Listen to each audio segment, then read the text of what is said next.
Kita akan sapa Pak Nurzian dan juga Pak Yudi yang sudah hadir.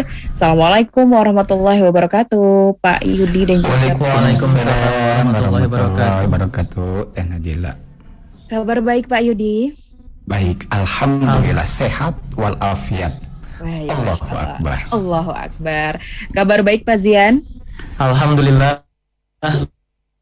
Baik, luar biasa. Sehat. Ini sebelum ke tema ya, karena pendidikan ini menjadi topik yang seru untuk dibahas, apalagi bagi orang tua nih. Di era pandemi ini, tantangan pendidikan di rumah ini semakin terasa nyata ya untuk orang tua ya.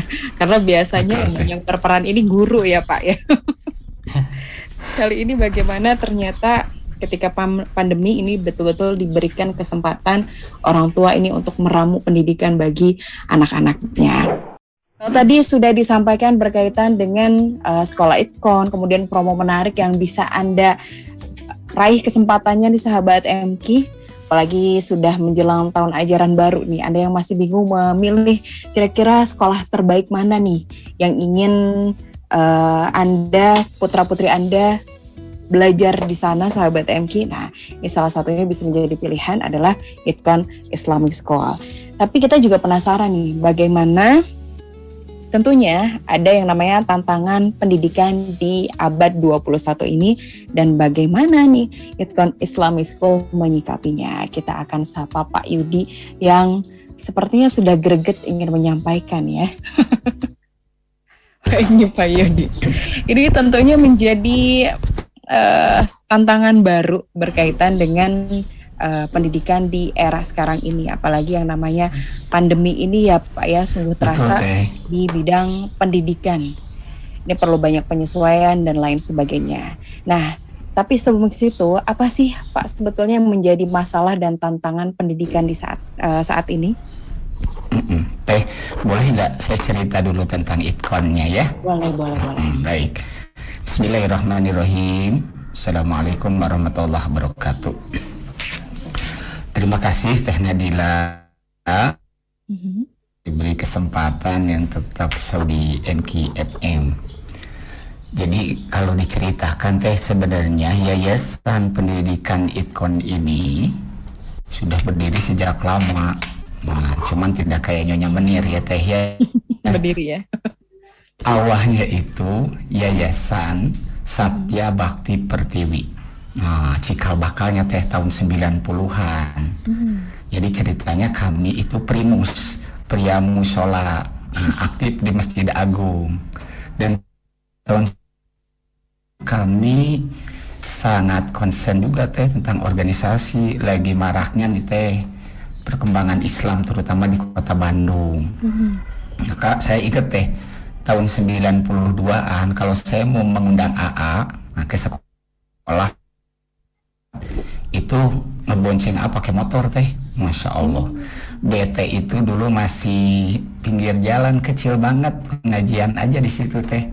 Jadi kalau ngejemput AA ataupun nganter AA itu pakai motor itu. Inspirasi itulah kami membuat Yayasan Satya Bakti Pertiwi gitu Teh. Jadi tahun 90-an. Jadi siapa saja anggotanya, yaitu mahasiswa-mahasiswa dan pelajar hampir se-Bandung Teh. Basecamp IKAPMA, Ikatan Keluarga Pemuda Masjid Agung. Nah, sempat vakum di tahun 2000-an. Akhirnya 2007 kami ngumpul kembali gitu Teh ceritanya dan mengaktifkan Pertiwi ini. Akhirnya kami ya alumni Yayasan Satya Bakti Pertiwi ini merumuskan kembali kiprah apa yang akan kita perbuat berkontribusi untuk umat. Kita sepakati bahwa kita akan berdakwah dalam 4 bidang yang kami sebut 4 pilar Teh. 1 di bidang ekonomi, 2 di bidang pendidikan, 3 dan yang keempat di bidang kesehatan. Nah, alhamdulillah Teh, di bidang ekonomi di tahun 2007 kami mendirikan BMT Itkon. Dan sekarang kelolaan aset. Jadi waktu itu sudah sangat terjalin baik teh sama BMTDT. Iya. Jadi karena saya juga bagian pendiri dari BMT ini sejak dulu dengan Pak Faruk teh. Sampai sekarang dengan baik itu teh. Ini di bidang ekonomi. Yang kedua di bidang pendidikan kami buat SD Itkon. Nah sebenarnya baru tercetus itu 2000 yayasan kami berubah menjadi Yayasan Pendidikan Itkon. Nah gitu teh. Jadi kalau flashback ke belakang dari tahun 90 yayasan ini hanya ganti nama teh, berubah nama aja. Karena kalau dulu teh ya kalau ada kumpul-kumpul namanya ke-Islam-Islaman terlalu banyak curigation. Nah teh akhirnya kita sekarang berubah nggak apa-apa jadi Yayasan Itkon lagi gitu. Kalau dulu ya Pertiwi, nah harus jelas baktinya kepada Pertiwi teh. Jadi kalau 2007 kami mendirikan pendidikan formal yang tadi Pak Jian sebutkan, Rumah Bina Yatim Itkon gitu. Dan sekarang dirubah lagi pendidikan yatim dan duafa, namanya dirubah teh Rumah Bina Itkon di bawah Yayasan Pendidikan Itkon. Jadi gitu teh. Nah yang ketiga kami juga mendirikan Yayasan Baitul Mal Itkon. Dan sangat intens teh dari dulu kita kerjasama dengan Dompet Peduli Umat. Kalau sekarang jadi DT Peduli ya teh ya. Nah gitu. Dan yang terakhir insya Allah dekat-dekat ini kedua, kita juga akan berkiprah di bidang kesehatan. Kita ingin buat klinik untuk layanan masyarakat. Dan alhamdulillah Itkon Group juga sudah cukup nih teh karyawannya. Ya kurang lebih 200 sampai keluarganya kan. Jadi cukup banyak ya teh ya. Sehingga fasilitas-fasilitas tadi 4 pilar tadi sangat diperlukan. Bidang ekonomi, bidang pendidikan, bidang sosial, dan bidang kesehatan ini sangat strategis. Masya Allah, luar biasa. Di orientasi kami adalah bahwa manusia hidup di dunia sebentar, yang akan ditinggalkan adalah amalan-amalan terbaiknya ketika dia di dunia. Khairun nas anfa'uhum linnas. Sebaik-baik manusia adalah orang yang untuk orang lain. Nah gitu teh. Jadi kalau ada bunda, ayah, ananda ya, kalau melihat Itkon, aduh ingat harus soleh berprestasi. Inilah orientasi kami teh. Karena anak-anaknya pintar tapi tidak soleh. Tapi kurang baik juga, solehnya iya tapi kurang pintar. Nah maka yang target kami yang ingin dicapai adalah melahirkan generasi yang soleh juga pintar dan smart. Begitu teh. Masya Allah, betul ya. Jadi berimbang ya Pak Yudi ya. Iya teh. Betul. Nah, tentunya tadi juga sudah disampaikan nih bagaimana sejarahnya, apalagi berawal dari Primus ya, Pria Musola ya. Iya, Pria Musola teh. Singkatan luar biasa nih Pak. Dan tapinya tentunya sekarang yang menjadi tantangan dari pendidikan itu sendiri apa sih Pak Yudi? Ya teh. Kebetulan teh di Universitas Muhammadiyah Bandung dan di Universitas Pajajaran teh. Jadi kami sangat merespon lah kondisi yang ada ya, apalagi pada kondisi pandemi seperti ini. Teh tentang globalisasi ini, mau tidak mau ya si anak saat ini seolah dibuat percepatan tentang informasi. Anak saya aja teh kalau main game itu temannya bukan satu kampung di sini teh. Sumatera, orang luar dan lain sebagainya. Teh, ini menandakan bahwa masalah informasi secara global itu sangat mudah. Jadi global itu sendiri, bumi itu kayak flat gitu teh. Informasi ataupun kejadian mudah manapun secara real time orang bisa tahu. Nah, ini ada positif ada negatif teh. Terutama masalah budaya-budaya luar negeri ini ya, terutama yang tidak sesuai dengan karakter Islam, menghembuskan dan bisa meracuni generasi kita, sehingga dikhawatirkan ini akan lost generation teh.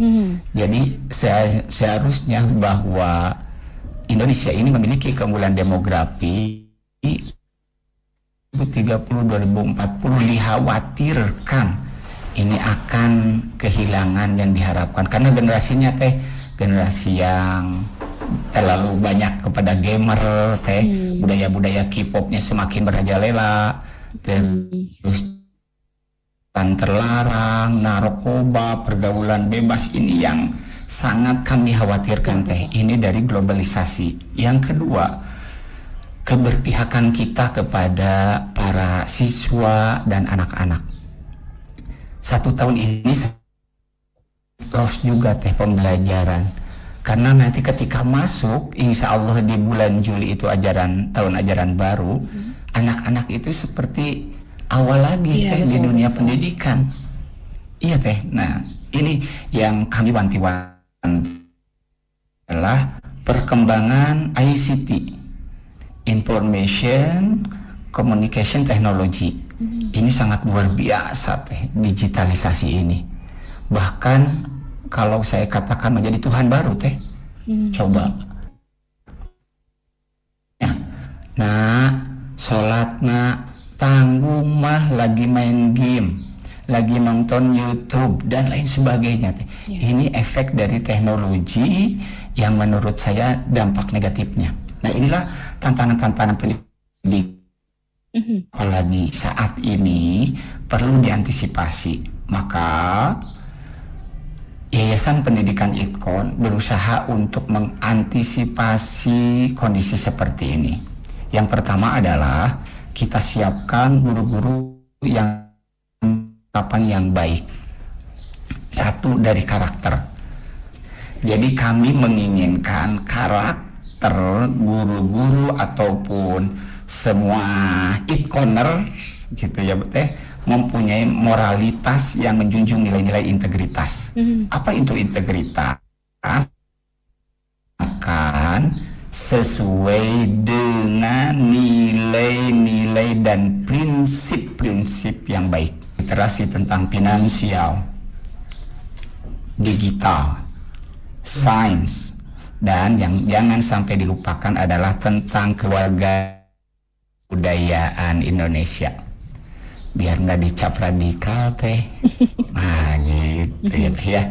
Itu teh rupanya yang kami persiapkan. Baik. Ini memang betul-betul tadi ya, karena tantangan ini tidak hanya tantangan dalam negeri, apalagi Indonesia sudah banyak beragam suku, budaya gitu ya Pak ya. Kemudian ada tantangan dari luar juga, tantangan globalisasi nih sahabat MK. Betul teh.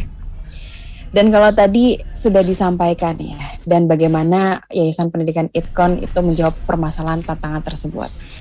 Nah, kemudian kira-kira ini untuk meyakinkan mungkin ya, selaku orang tua nih yang sedang menyimak, ini kira-kira ketika memang masih perlu daring nih Pak, ataupun ternyata tadi memang tidak bisa dipungkiri tantangan globalisasi itu sangat kuat sekali untuk anak-anak kita. Ini dari program-program sekolah ITKON sendiri, apa nih yang bisa menjadi solusi pendidikan saat ini nih Pak? Baik tadi teh, yang kami khawatirkan itu adalah tentang akhlak anak-anak terutama. Jadi kalaupun nanti masih berlaku daring, tapi insya Allah kita akan mixing juga teh sebenarnya teh.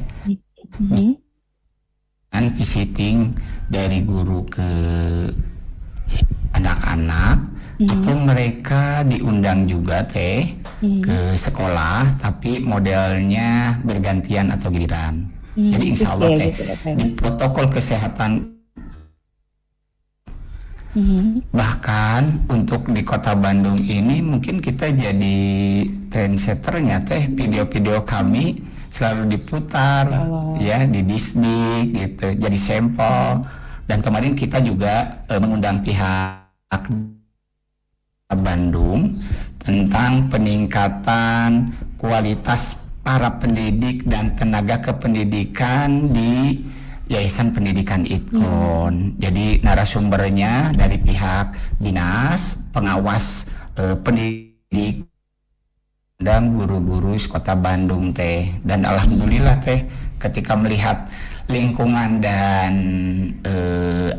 kondisi di ITKON itu prokes, protokol kesehatan semuanya sangat dijaga. Jadi insya Allah sangat direkomendasikan untuk bunda, untuk ayah dan juga ananda, nggak usah khawatir.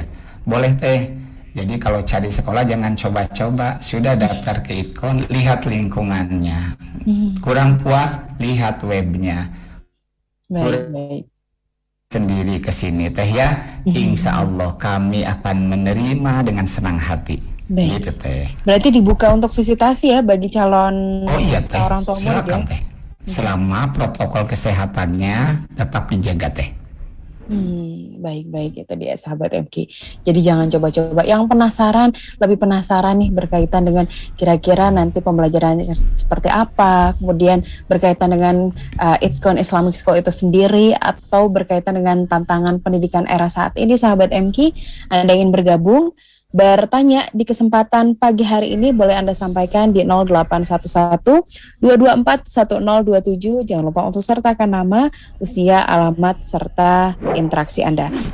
Baik, kali ini juga ada sahabat MK yang bergabung. Ini dari keduanya, inti pertanyaannya sama, dari sahabat Sakif dan juga sahabat Dede di Bandung. Ini kelebihan dari ITKON Islamic School dibandingkan dengan sekolah-sekolah Islam lainnya ini apa nih, Pak? Baik, saya dulu ya, boleh ya nanti Pak Jan. Boleh. Jadi Bu, begini, katanya kalau istilah manajemen itu first principle thinking. Nah, apa yang menjadi nilai-nilai dasar kami ketika membuat lembaga ini ya Bu ya? Lah, bahwa kita ingin menciptakan generasi yang soleh, tapi tentu juga berprestasi. Nah inilah program-program yang dibuat di lembaga kami di Yayasan Pendidikan ITKON itu mendukung ke arah yang menjadi orientasi kami. Bahkan diturunkan menjadi visi dan misi. Tidak ada yang lebih utama kecuali melahirkan generasi-generasi yang soleh. Nah, cukup soleh saja, tapi juga harus memiliki prestasi yang baik. Kuntum khairu ummah ukhrijat linnas ta'muruna bil ma'ruf wa tanhauna 'anil munkar wa tu'min. Jadi bahwa kita akan jadi generasi terbaik kalau tingkat keimanan, ketakwaannya kepada Allah itu sangat tinggi. Dan ini ada dalam karakter orang-orang yang soleh. Dan berdikasi itu kita turunkan menjadi turunan beberapa karakter yang memang harus dimiliki oleh siswa-siswa di lembaga pendidikan ITKON ini. Ada 9 karakter yang kita gaungkan, begitu ya. Karakter baik yang harus dimiliki oleh setiap siswa. Dan ini sangat kita buat rinci dan juga tersusun begitu baik, dan insya Allah sampai anak itu keluar dari tingkat SD yang menjadi orientasi kami, target-target kami itu sangat terukur. Apalagi kalau sudah lulus SD, dilanjutkan SMP di ITKON, wah sudah anak-anaknya makin, kalau kata bahasa Sunda mama sagi teh, dari segi akhlak tadi hafalan-hafalannya mungkin juga bahkan bahasa yang bilingual yang diajarkan di kami juga insya Allah sangat mendukung untuk anak-anak terutama dalam kehidupan sosialnya. Itu teh. Baik-baik. Ini teh orientasinya.